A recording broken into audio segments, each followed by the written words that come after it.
What's up guys, it's Bucky. Welcome to your 15th Java tutorial, and in this tutorial I'm going to be teaching you guys how to use methods with parameters.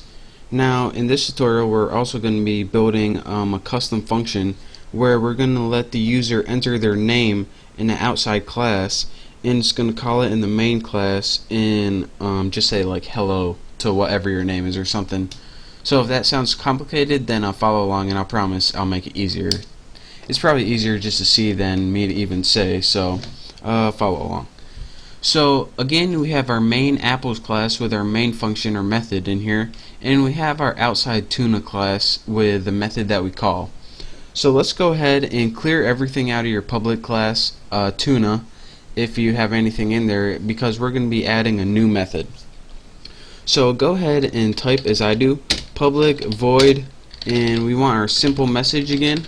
And instead of just adding empty parameters, this time we needed to take an argument in our parameters, and let's go ahead and make a string variable and call it name. So again, anytime you have something in your parameters, it's called an argument. An argument or extra parameter data is pretty much any extra information that the method needs in order to work.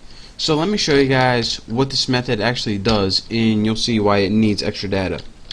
What it does is just system out print line.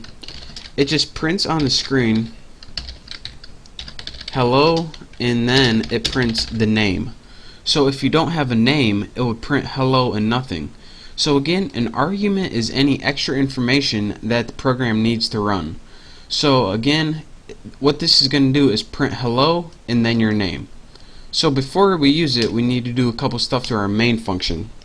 Of course, to enter our name, we need to import the scanner, or else we have no way of importing data to Java. So go ahead and import java.util.scanner, and this is going to allow us to use a scanner so we can give information to our program.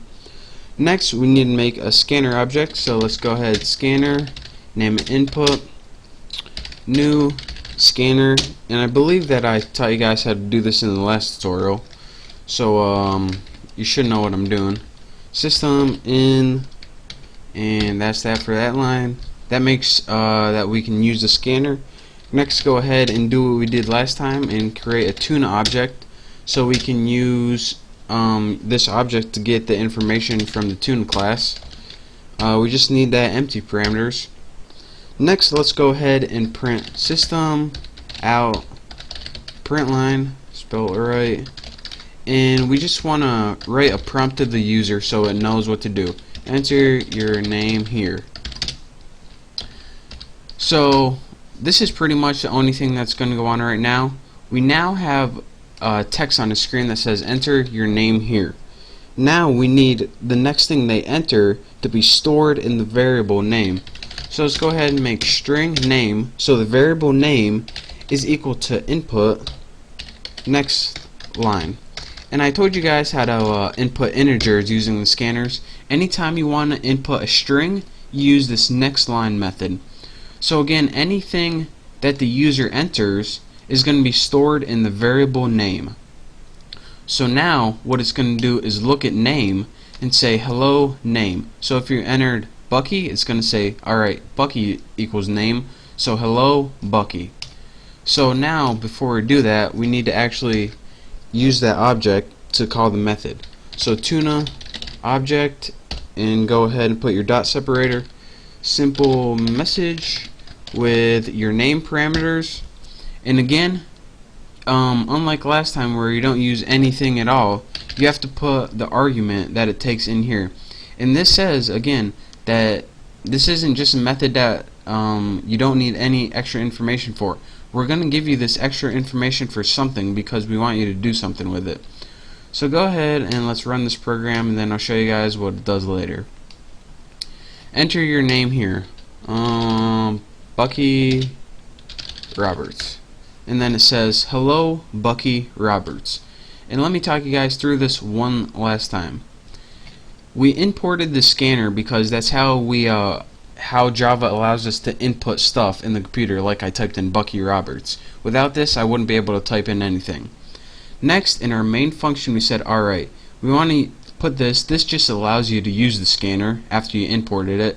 We next made an object because without an object we can't use anything in this class, as I taught you in the last tutorial.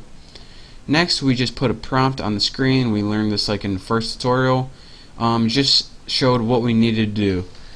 Next, we put, alright, we have a variable called name. We want this to be equal to anything we type in. And that's so if you have different users that are using this program, it doesn't just type the same message. You can use it for a bunch of different users no matter what they type in for their name. Next, we said, alright, in the class tuna, use a method called simple message that takes an argument of name. So it's going to go look at all the classes, find the one called tuna, and find the method that's called simple message, and do whatever it says to do.